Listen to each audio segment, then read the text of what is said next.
नमस्कार। हर लड़की के जीवन में ये दिन फर्स्ट डे आफ्टर मैरिज ज़रूर आता है। इस दिन को लेकर एक लड़की तरह तरह के सपने देखती है। इसी तरह मैं भी कहीं वो सपना देख रही थी। कहते हैं पति का प्यार मिल जाए तो दुनिया खूबसूरत लगने लगती है और हर लड़की चाहती है उसका ससुराल उसके मायके जैसा ही हो।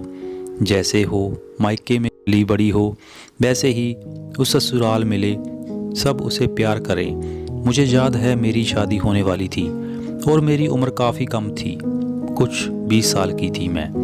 मेरे दरवाजे पे बारात आ चुकी थी। सब लोग खुश दिखाई दे रहे थे, पर उस खुशी के पीछे एक बहुत बड़ा गम था। जिस बेटी को इतने नाजों से पाला था, आज वो किसी और के घर जाने वाली थी। और इस बात को सोचकर ही किसी भी माता पिता का दिल भर जाता है। जिस बेटी को कभी किसी चीज़ की कमी नहीं होने दी, किसी चीज़ के लिए कभी रोका टोका नहीं गया, वो आज पराई हो जाएगी। पता नहीं ससुराल जाकर कैसे रहेगी, वहाँ के लोग कैसे होंगे, मेरी बेटी को कैसे रखेंगे। ये सब सोचकर पिता का दिल भर आ रहा था। गाने बज रहे थे, लोग आए जा रहे थे, पूरे घर में मेहमान आए हुए थे और मैं एक कमरे में बैठी तैयार हो रही थी। मन में बहुत सारे ख्याल आ रहे थे। जिस घर में कल तक मैं खेल रही थी, गाने गा रही थी, नाच रही थी, अब वो घर मेरे बिना सूना हो जाएगा। मैं तो चली जाऊंगी नए घर में, मुझे तो नए लोग मिलेंगे, लेकिन मेरे माता पिता मेरे बिना कैसे रहेंगे। माँ के कामों में कौन हाथ बटाएगा। जब घर में पापा भैया नहीं होंगे तो माँ से कौन बातें करेगा। जब पापा थके हारे घर आएंगे तो पानी गिलास लाकर कौन देगा।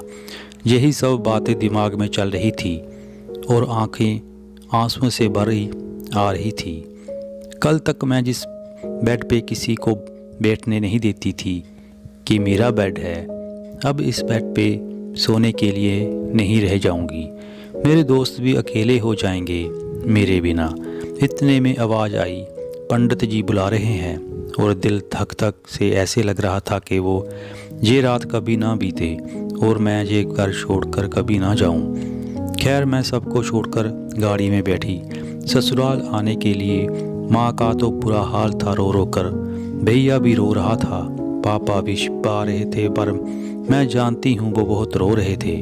अब मेरे साथ मेरे पति थे जो रास्ते पर मेरा हाथ पकड़कर मेरा साथ दे रहे थे, जो मुझे बहुत अच्छा लग रहा था।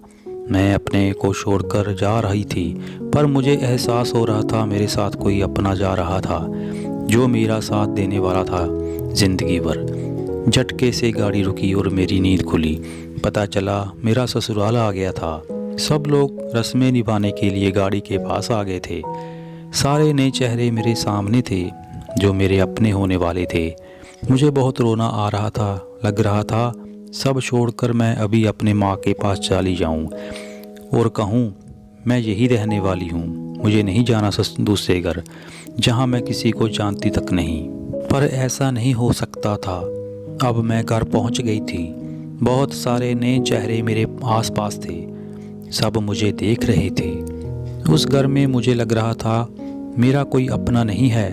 बस इतनी देर में पति अपना लगने लगे थे। बस लग रहा था मेरे पति मेरे पास रहें और सब मुझे पराये लग रहे थे। इतने में मेरे लिए खाना आया, पर मेरे से खाया नहीं जा रहा था। मुझे खाने की तरफ देखा भी नहीं जा रहा था। सब लोग बस खाने के लिए कह रहे थे, लेकिन मैं नहीं खा पाई। फिर मुझे मेरा कमरा दिखाया गया जहाँ मुझे सोना था, पर मुझे नींद कहाँ आ रही थी। मुझे तो माँ की और मेरे घर की याद आ रही थी। उस दिन मेरे पति मेरे साथ कमरे में नहीं थे, मैं अकेली थी। मेरे में घर बात करने की हिम्मत भी नहीं थी। रोना बहुत आ रहा था, पर मेरे पति मेरा बहुत साथ दे रहे थे।